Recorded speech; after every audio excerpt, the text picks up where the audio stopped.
Bienal Internacional de Arte Contemporáneo de América del Sur. Sur Global. Cuarto encuentro. Ahora, Diálogo 5. Alberto Rebasa, Perú, coleccionista. Giancarlo Scaglia, Perú, artista. Guillermo Navone, Argentina, coleccionista. Alberto Rebasa, socio fundador del estudio Rebasa, Alcázar y de las Casas, presidente del Comité de Adquisiciones de Arte Contemporáneo, CAAC, miembro del Patronato de las Artes y miembro del Consejo Directivo del Museo de Arte de Lima, Mali. Ha sido director del Instituto de Administración de Empresas y de Young Presidents Organization, YPO, Perú. Es uno de los 10 coleccionistas más destacados del Perú. Desde 2015 tiene un programa de residencia para artistas. Su colección de arte contemporáneo está concentrada en Latinoamérica.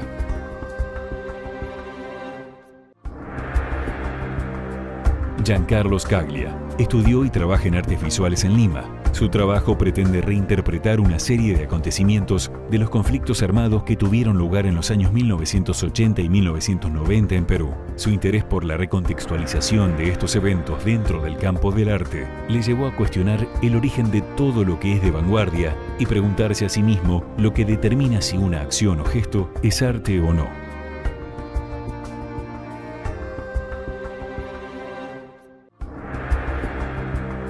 Guillermo Navone, empresario argentino dedicado al agro, la construcción y las finanzas, además de haber ocupado posiciones en distintos directorios de empresas. Ocupó diversos cargos en bancos de inversión en Buenos Aires, Londres y New York. Colecciona desde hace 15 años obras de artistas contemporáneos latinoamericanos, especialmente argentinos.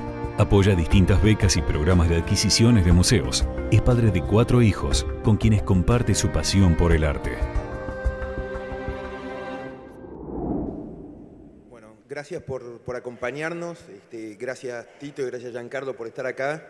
Me entusiasma mucho estar en este panel, porque creo que la escena del arte peruano contemporáneo es un ejemplo en Latinoamérica por la interacción entre las distintas partes que la componen, galeristas, artistas y coleccionistas. Y en general me ha llamado mucho la atención cuando he viajado y he visto museos en distintos lugares del mundo, ver cómo esa interacción se traduce en una presencia del arte peruano contemporáneo que es abrumadora.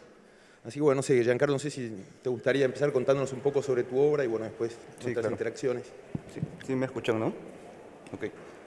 La proyección, por favor.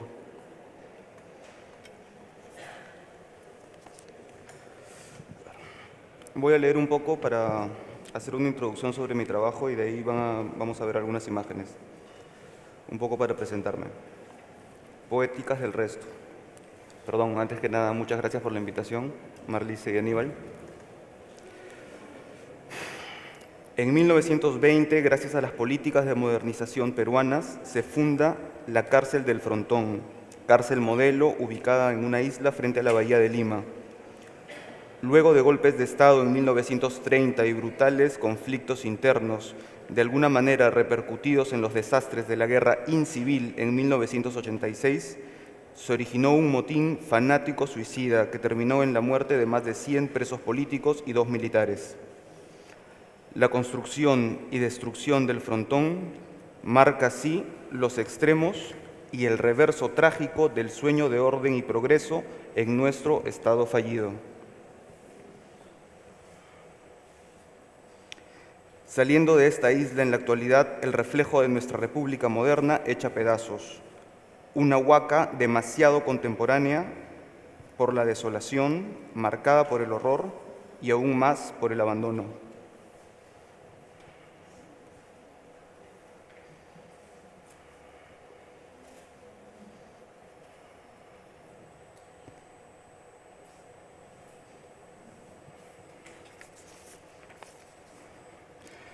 Ahora me gustaría hablar un poco sobre mi aproximación como artista a la isla dentro del tema político y artístico, ¿no?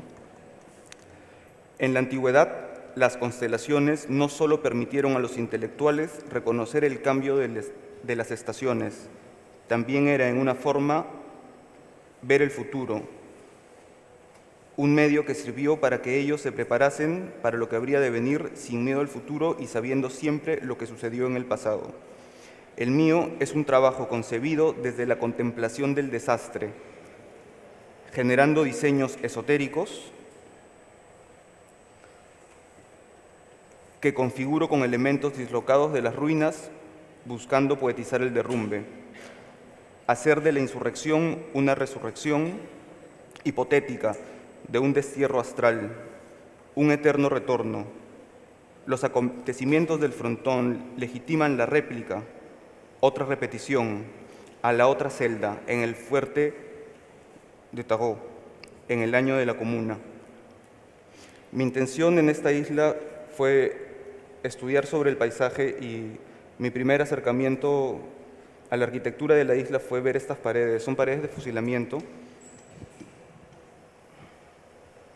que, como ven, están llenos de orificios causados por el impacto de las balas. Entonces empecé a investigar la manera de convertir estas paredes de fusilamiento en mapas estelares y llegué a la conclusión técnica de utilizarlas como matrices de grabado para realizar las siguientes obras.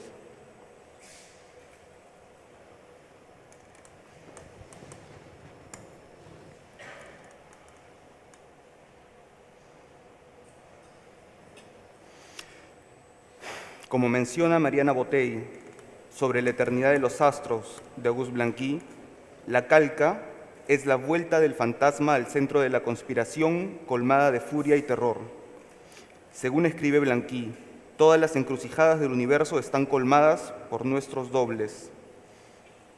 Esto que escribo en este momento en una celda del fuerte de Togó, lo he escrito y lo escribiré durante la eternidad sobre una mesa, con una pluma, con vestimentas en circunstancias semejantes, así cada uno. Lo fantasmal del retorno en la mirada abismada al paisaje, muro incrustado de balas, las líneas borradas de consignas de la lucha armada, huesos, metal y polvo sideral. La placa negativa en el papel de un instante eterno, vertiginoso y sin salida, lugar y tiempo que usurpan todo concepto de progreso, pero también ponen en órbita la imagen en su dialéctica suspendida, el fracaso de una república. Estas son imágenes del proceso en el cual utilizo las paredes de fusilamiento como patrones de grabado, y esos son los resultados de la impresión. Son monotipias que se convierten en constelaciones.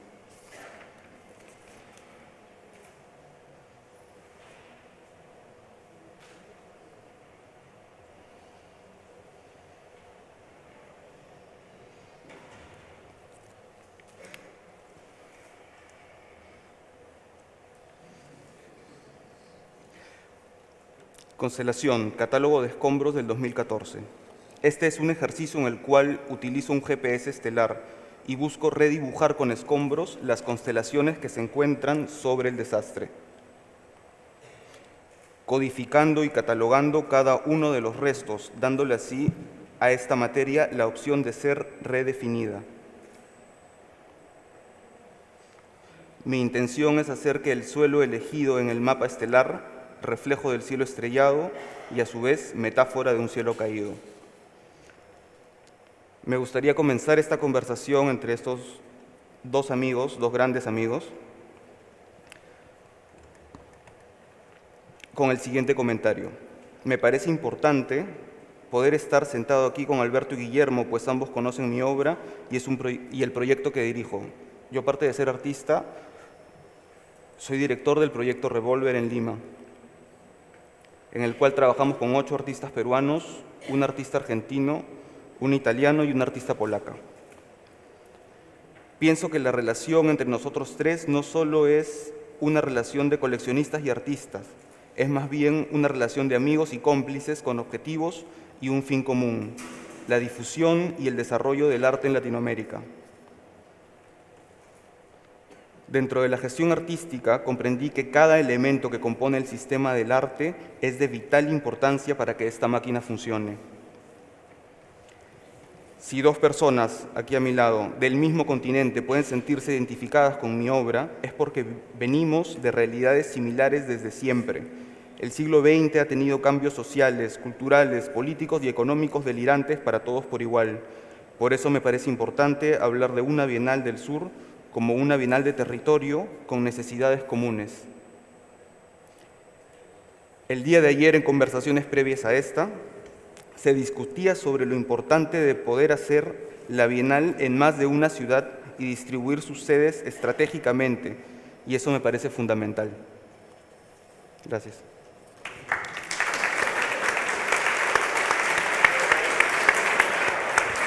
Gracias, Giancarlo. Me gustaría que Tito nos cuente un poco su approach como coleccionista a la obra de Giancarlo, a los artistas en general, y bueno, y un poco también tu visión de esto que a mí me impresiona, que es lo que en charlas con Giancarlo, él me ha dicho, es el trabajo de equipo que hay en Lima entre las tres patas del arte contemporáneo. Bueno, en primer lugar, muchísimas gracias por la invitación. No puedo estar más honrado por estar aquí, no solamente por hablar de algo que me apasiona, que es el arte, sino la otra pasión de mi vida, desde el punto de vista profesional, que es mi país. Y Giancarlo trae como prefacio a esto algo que es importante para entender el Perú, y es dos aspectos fundamentales. Primero, hay 8 países milenarios en el mundo, uno de ellos es el Perú. Es decir, no solamente la cultura incaica, sino todas las culturas preincaicas que tenemos le dan un contenido artístico al país impresionante. Desde el punto de vista de cerámicas, dibujo, textiles, orfebrería, etc. Y lo otro que es muy importante para entender el Perú es lo que estaba mencionando acá ya Carlos. Los 70s y los 80s en el Perú fueron tan devastadores, pero tan devastadores, que el Perú estaba al final de los 80s absolutamente destruido en términos económicos, sociales, morales, de confianza, etc. Entonces, el inicio de mi vida como coleccionista es cuando yo, a mediados de los 90s, regreso al Perú, después de haber vivido en Estados Unidos, y si bien tenía un interés muy fuerte en el mundo artístico, encontré un país que estaba verdaderamente en escombros, estaba renaciendo. Y por lo tanto me dio mucha satisfacción sentir que mi poca actividad o mucha actividad en el mundo artístico podía tener un efecto dominó muy importante. Y es así que comencé a coleccionar arte contemporáneo peruano, con galerías que recién se iban recomponiendo de la crisis de los 60s, de los 70s y los 80s, y donde la escena artística recién comenzaba nuevamente a tener vida. Y es así que comienzo a interesarme en no solamente, como me dijo un buen amigo, invertir plata, sino sobre todo invertir tiempo. Y comencé a acercarme a las galerías, acercarme a los galeristas, acercarme a los artistas. Luego ya en los 2000 vine una situación distinta, ¿no? Yo recuerdo que a mí y a un grupo de empresarios nos convocan en el Museo de Arte de Lima para formar parte del directorio, pero en particular para formar parte del comité de finanzas, porque el museo estaba literalmente quebrado. Entonces la idea era hacer una reestructuración del museo. Pero en realidad no tuvimos que ser ni muy inteligentes ni muy trabajadores, porque como el Perú ya venía en los 2000 con un crecimiento económico importante como consecuencia de el aumento del precio de los commodities, etc., recibimos un financiamiento del BID, recibimos un financiamiento del gobierno y comenzó a generarse un proceso de filantropía como nunca había sucedido en el Perú. Y en pocos años ya el Museo de Arte de Lima pasó de estar quebrado a estar en azul y a comenzar a desarrollar nuevos proyectos.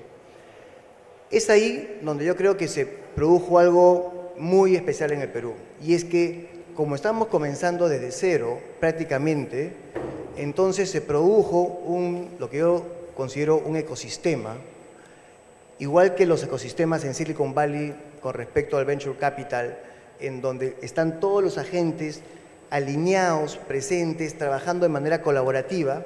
De lo mismo yo encuentro en el Perú, es decir, un grupo de coleccionistas que estuvimos aglutinados y continuamos aglutinados a través del Comité de Adquisiciones de Arte Contemporáneo del Museo de Arte de Lima, Y este grupo de coleccionistas que comenzamos 10, ahora somos 30, pero además hemos arrastrado a gente que no necesariamente es coleccionista, pero que por el impulso de este comité ha comenzado a tener un interés muy importante con respecto a buscar, profundizar y adquirir arte.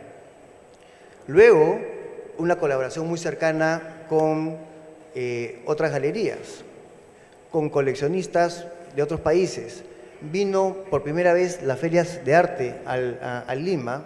Antes del 2010, creo que no teníamos, o el 2009, no teníamos una sola, ahora tenemos 3, de hecho 2 simultáneas, y creo que es una muy buena cosa porque genera mucha actividad y mucha polémica además.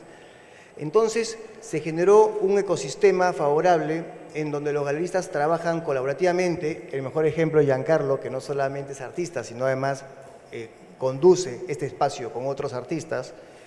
Tenemos interacciones con otros museos, tenemos residencias que permiten traer a artistas de otros países para conectarlos con la escena artística peruana. Tenemos artistas que hoy en día son verdaderos ciudadanos del mundo y que van a vivir a otros lados y además ayudan a sus amigos, a artistas peruanos, a que vayan a esos sitios. En consecuencia, lo que yo veo es que hay elementos de colaboración muy fuertes. Nosotros en el grupo de coleccionistas, que es un grupo grande, tenemos intercambio de información, compartimos asesores, tenemos gente que traemos de fuera y organizamos reuniones para que otros coleccionistas lo conozcan. En consecuencia, creo que se ha formado un ecosistema bastante único. Hoy en día, en el Lima, aparte del Museo de Arte de Lima, y es muy bueno que haya competencia, hay un Museo de Arte Contemporáneo, que es claramente nuestro competidor en Lima. Tenemos el Museo de Arte de Mario Testino, un fotógrafo internacional muy conocido que ha hecho también un museo y que maneja mucha escena artística internacional. Y en consecuencia se ha formado un espíritu de cuerpo, que es lo que ha traído que hoy día tengamos una presencia internacional, creo que bastante resaltante.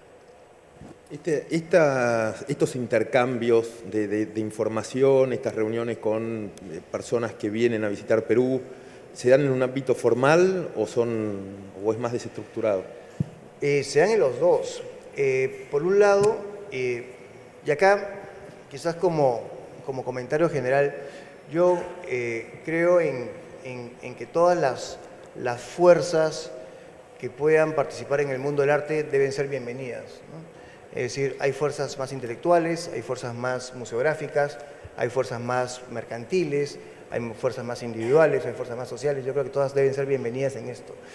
Y sí tenemos, yo diría, tanto la parte muy estructurada, como por ejemplo en el Comité de Adquisiciones tenemos curadores locales y tenemos curadores internacionales. Estos curadores internacionales vienen al Perú y nosotros organizamos reuniones con distintos coleccionistas y los integramos a galerías y a curadores que no están necesariamente formalmente vinculados con el museo. También tenemos proyectos independientes como el del presidente del Museo de Arte de Lima, Juan Carlos Berme, que tiene su propio espacio de arte y tiene curadores que trabajan con él en eso y también comparte esa información con nosotros. Bueno, y amigos muchos que tienen sus propios curadores y advisors que también comparten información. Entonces yo creo que hay de los dos y creo que precisamente los ecosistemas, cuando están funcionando bien, tienen que ser así, desestructurados, ¿no? Como Silicon Valley, que la gente está haciendo negocios en el Starbucks de las esquinas. En este caso es algo similar, ¿no? Hay una parte muy desestructurada, pero al mismo tiempo muy permanente. Una cosa que me llama mucho la atención a la hora de comprar una obra, cuando estoy trabajando con mi colección, es cómo es el artista, cómo piensa, qué es lo que ve. Y en ese campo me llama mucho la atención Giancarlo, en su doble rol de galerista y artista, y que en los dos es muy bueno además. Así que me gustaría que Giancarlo también nos cuentes un poco cómo se combinan esas dos funciones, cómo haces que no compitan, que me parece muy interesante eso, pues como que siempre están tus artistas primero, a la hora de ser galerista, pero a la hora de ser artista sos un protagonista también. Y bueno, y cómo aprovechás toda esa interacción para hacer todo el activismo que haces en el mundo promoviendo artistas peruanos y tu obra, ¿no? Soy bipolar. Tripolar. Sí me escuchan, ¿no? De hecho, el proyecto Revolver lo comenzamos con un grupo de amigos artistas hace, ya va a ser el 8º año. Y si bien es cierto, todos tomábamos las decisiones en conjunto, tenía que haber una persona que se encargara un poco más de la administración y de cerrar con las decisiones, ¿no? De cómo iba a funcionar el proyecto. Entonces, me tocó a mí. Y desde ahí feliz porque mi interés principal es promover a los artistas. Como tú dices, desempeño varios roles dentro de este esquema, pero básicamente si yo no fuera artista no estaría metido en esto. Mi pasión es el arte en general, por eso me interesa promoverlo. Y sí, como artista comprendí que los tiempos del arte no son los mismos para todos, que depende de muchos factores y que lo importante es mantener tu disciplina y no perder ese ejercicio, ¿no? El ejercicio que es el arte o hacer arte. Entonces, de esta manera pude equilibrar el trabajo de gestión. De hecho, se confunde un poco mi trabajo en la galería porque, bueno, a ver, o sea, hasta yo le digo galería a veces, pero en verdad es un proyecto, yo lo considero un proyecto, ¿no? Y nada, bueno, de esa manera supe balancear las cosas, ¿no? Ahora, no es gratuito que mi estudio tenga que estar en una isla, ¿no? Porque así me alejo un poco de todo el tema del proyecto Revolver y puedo estar tranquilo trabajando, ¿no? Pero como te digo, comprendí los tiempos en el arte y no me preocupa, tengo mis propios tiempos para pensar en mi trabajo y para desarrollarlo. Sí, si me permites, yo quisiera comentar algo acerca de esta pregunta porque a Giancarlo yo lo he visto en su rol de artista y de artista/galerista por muchos años y creo que es el mejor ejemplo de lo que yo trataba de ilustrar como nuestro ecosistema colaborativo, ¿no? Es decir, claro que todos tenemos egos y todos tenemos intereses y todos tenemos particulares preferencias, pero sí que eso puede perfectamente convivir con la colaboración y hasta cierto punto también con la generosidad. Nosotros, Ginette y yo, que hemos, mi esposa, que hemos conocido a Giancarlo desde que Giancarlo era un chico, un niño, podemos decir que su generosidad con respecto a la manera como él ha presentado a los artistas que trabajan con él ha sido permanente. La manera como él ha siempre resaltado a los artistas con los que él ha trabajado también ha sido permanente.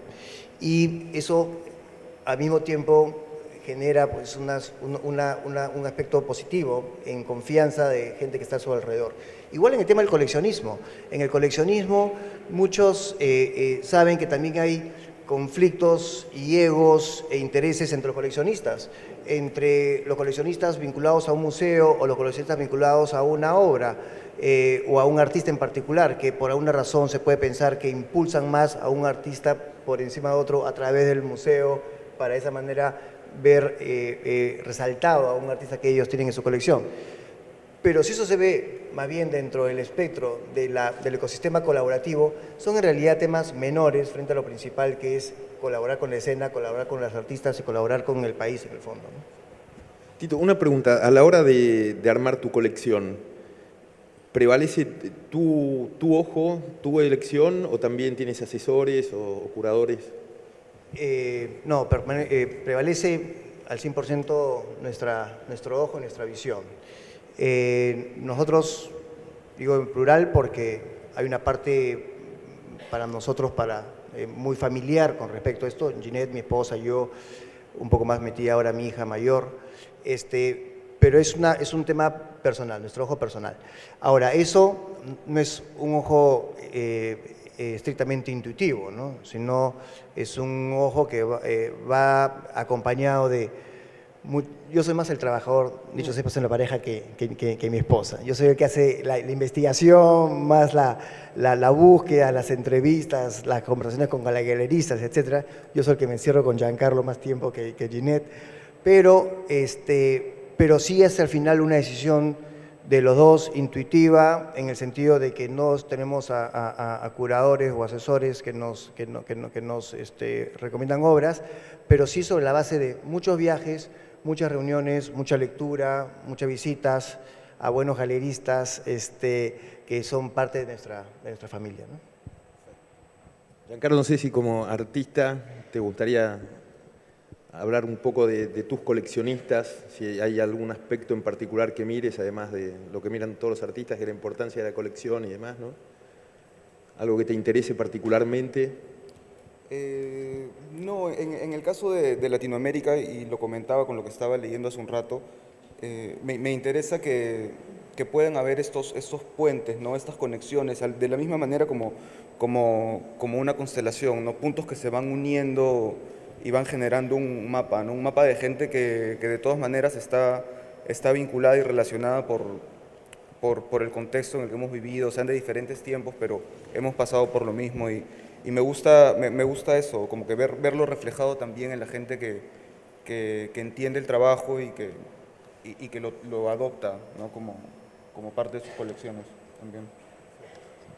Bueno, quería agradecerles a los dos, no sé si nos ha quedado algo de lo que hemos estado hablando esta tarde. Sí.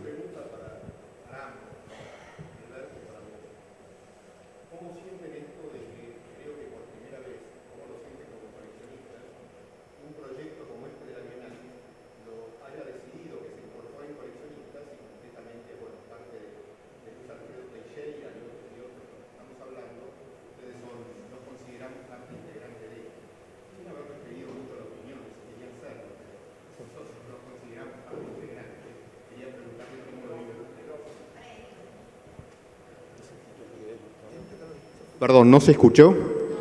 No, bueno, decía que esta era una pregunta o un comentario para Willy y para Alberto Rebasa.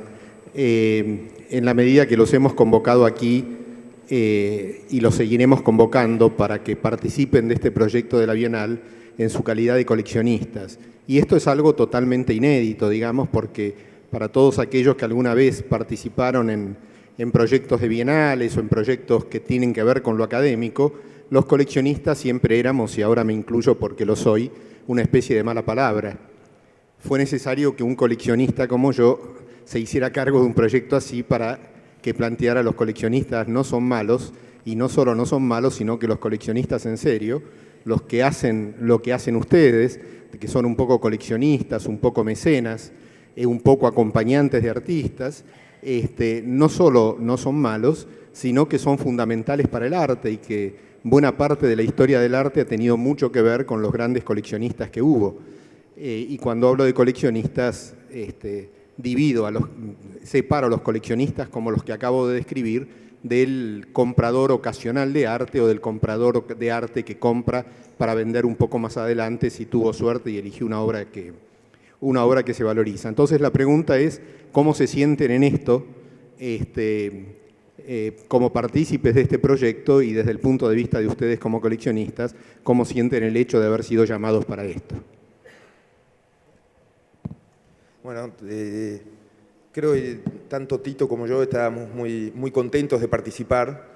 Creo que nos gusta participar. Creo me gustaría destacar lo que decías, que parte del coleccionar para nosotros es ser parte de proyectos, ser mecenas, y que como tales, no sé, me parece que es importante a veces también tener en ciertos foros voz y opinión, que muchas veces no pasa por lo que vos decías, ¿no? Como que el coleccionista está visto como algo malo. Pero yo lo disfruto mucho, por lo menos, y, ¿cómo decir? Me gusta a veces ver en el trabajo de los artistas, no voy a decir influencia, pues uno no influye en el arte, en lo que hace el artista tiene su idea y es imposible moverlo de eso, pero sí poder ayudar a que pasen cosas y que ese trabajo esté ahí por una colaboración con el artista, por haberlo apoyado, por haber hecho que o esté en una bienal o haber colaborado con un proyecto, y me parece que en ese rol es importante la participación de los coleccionistas y que los artistas y la comunidad en general sepa qué es lo que pensamos o por qué hacemos cosas que a veces no se entienden, Así que bueno, gracias por dejarnos comunicarlo. No sé, Tito. Bueno, me gustó mucho la frase de Aníbal del coleccionista como acompañante, ¿no?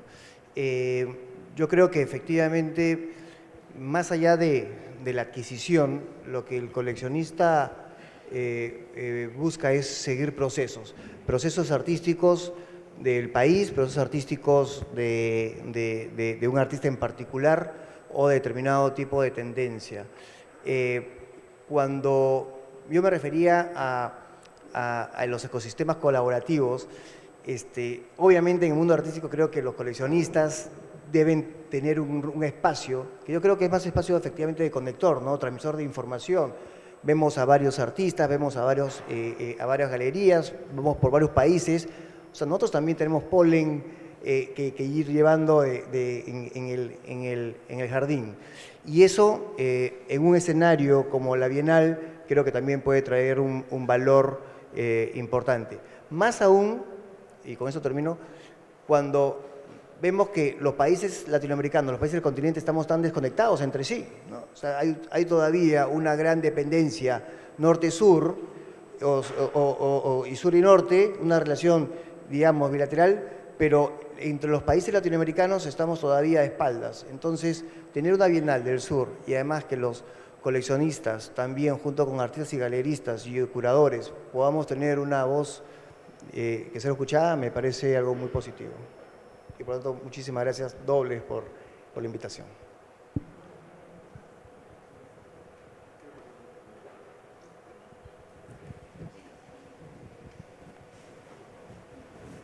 I'm sorry, I'll have to ask this in English, but maybe you could translate for the audience. I'm going to have to disagree with Anita. Quizás la podés traducir para la audiencia. Veniendo de New York, creo que hay coleccionistas que son monstruos. Creo que en New York hay coleccionistas que son monstruos. Y a medida que el ecosistema aumenta en Latinoamérica, un componente va a ser el mercado, que ya está creciendo. Entonces, ¿cómo evitan lo que está pasando en Nueva York? Con los valores del mercado y con los valores artísticos que están ahora por separado. Donde uno tiene artistas ridículos cobrando cantidades ridículas y uno tiene artistas que son aristócratas en el mercado y también 100.000 artistas que no están en el mercado. ¿Cómo puede hacer Latinoamérica para evitar esta situación tan ridícula que ahora es una pesadilla en Nueva York? Bueno, para traducir rápidamente la pregunta, que sí existen unos monstruos como coleccionistas, y los hay muchos en Nueva York, y cómo evitar en Latinoamérica que se produzca la situación que hay en mercados más desarrollados como el neoyorquino, en donde hay precios altísimos para ciertos artistas y hay prácticamente no mercado para miles de otros artistas. Bueno, yo creo que es muy difícil evitar situaciones como esa. Y aquí, digamos, debo declarar abiertamente que yo soy un creyente en el mercado, en el libre mercado, porque hay una cosa es el libre mercado y otra cosa es el mercado perfecto. El mercado perfecto no existe. Entonces, lamentablemente o afortunadamente, estas situaciones disruptivas como las que mencionas también se han producido en Latinoamérica y de hecho también se han producido en el Perú.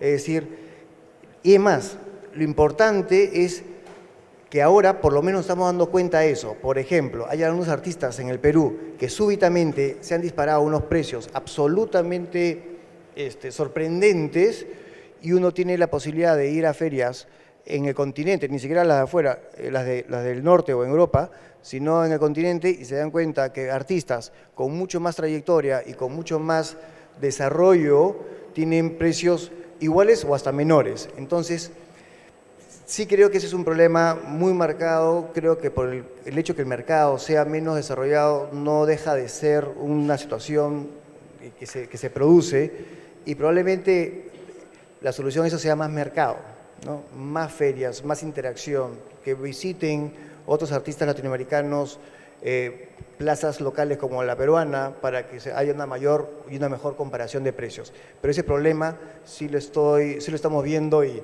sufriendo. Sí, un poco me parece que era lo que hablamos esta tarde también, ¿no? Depende mucho también de procesos de creación de riqueza en distintos países. Cuando hay procesos de creación de riqueza o de fuerte desarrollo, salvo alguna excepción en Latinoamérica, pero todos estos años de crecimiento del precio de los commodities y demás, hemos visto precios en Brasil, en Perú, en México creciendo exponencialmente, ¿no? Y bueno, habiendo dicho eso, estos países son más inestables, entonces me da la impresión de que no vamos a llegar nunca a tener mercados tan disparados como New York, ¿no? Bueno, muchas gracias, y bueno, gracias Giancarlo, gracias Tito, gracias a Bontreffi y la Bienal, así que bueno, estamos cerrando, gracias.